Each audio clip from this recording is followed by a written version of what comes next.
Well, let's take a look at what's making news tomorrow. Caleb, why don't we start with the Australian newspaper? Indeed, we will, where Marcia Langton, who of course we disagreed with a lot during the Voice to Parliament campaign, is eminently sensible in tomorrow's Oz, saying moral outrage simply untrue. Langton slams Blak Sovereignty's Palestine stance. Distinguished Indigenous leader Marcia Langton has condemned the Blak Sovereignty Movement's proposition that Aboriginal and Torres Strait Islander Australians feel solidarity with Palestinians is simply untrue, saying there is very little that is comparable in the two people's situations. And she goes on to say in her comments later in the article that the comparisons between the two are utterly ridiculous. The only thing that Indigenous people and Palestinian people share is humanity, which is pretty obvious. And she goes on to say that these Blak Sovereignty people condemned to refuse Hamas. She says she is aghast and embarrassed at the fact that they won't condemn Hamas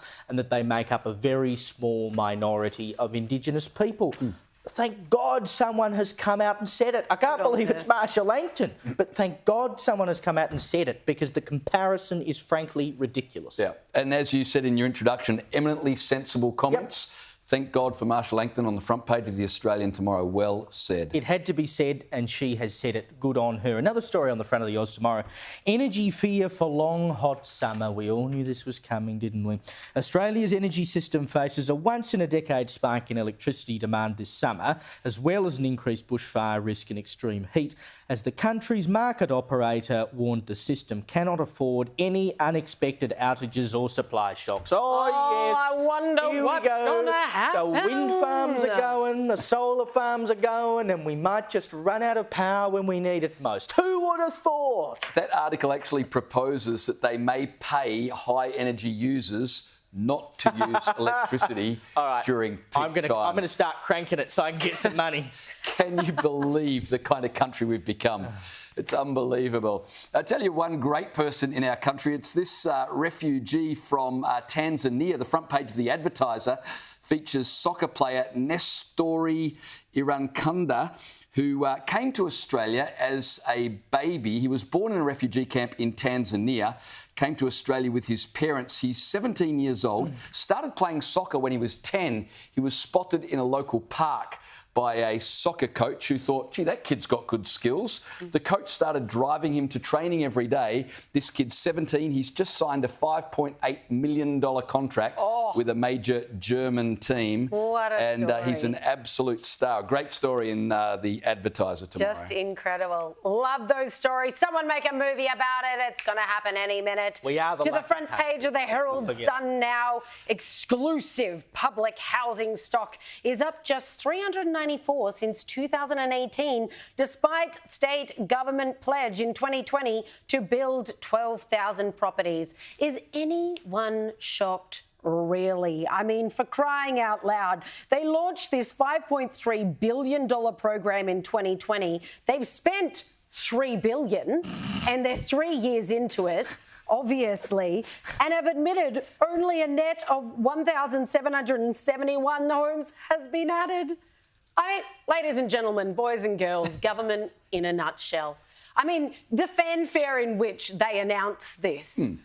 Billions and millions and thousands of homes are going to be added, and here we are, and it's a complete flop. And there's no sign of improving it either. Read on, they're not like, oh yeah, but we'll get there. No, they're not. Well, this is the Victorian government. They're all announcement, no delivery. Commonwealth Games, that ring a bell for anybody? Yeah, exactly. I'm not all that great Don't mention with the war. But 1,771 homes for $3 billion.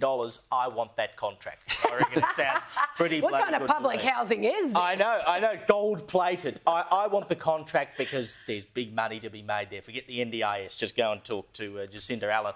Now, the best headline you will see tomorrow lies on the front of the NT News. Passengers tell price-gouging airlines to go and get rooted.